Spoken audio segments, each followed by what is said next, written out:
Song shoot ಹೋಗ್ತಾ ಇದೀವಿ. ಅಯ್ಯ ಹೆಂಗಿದೆ ಕಾಯಲು? ಈ ಬಿಸಿಲು ಚಳಿ ಸೂಪರಾಗಿದೆ ವೆದರು. ಒಂದ್ಸಲ ಬನ್ನಿ, ಸೂಪರಾಗಿದೆ. ಓಕೆ, ಅದರಲ್ಲೂ ಒಳ್ಳೆ ಎಕ್ಸ್ಪೀರಿಯೆನ್ಸ್ ಆಗ್ತಿದೆ. ಮಳೆ ಬೇರೆ ಬರ್ತಿದೆ, ತಂಪಿದೆ ವಾತಾವರಣ. ಕಾಯಲು ನೀನಿರುವಾಗ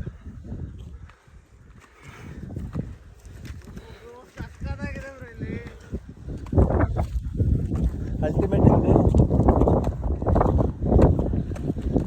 ಹಲೋ ಫ್ರೆಂಡ್ಸ್, ನಾನು ನಿಮ್ಮ ಪ್ರೀತಿಯ ಪ್ರಕಾಶ್ ಅಲ್ಮಿಡಿ. ನಿಮಗೆಲ್ಲರಿಗೂ ವಿಡಿಯೋಸ್ ತೋರಿಸ್ಬೇಕಂತ ಇದ್ದೀವಿ. ಇಲ್ಲಿ ನೋಡ್ರಿ, ಒಂದ್ಸರಿ ವ್ಯೂ ನೋಡ್ರಿ, ಒಳ್ಳೆ ಎಕ್ಸ್ಪೀರಿಯನ್ಸ್ ಆಗ್ತದೆ.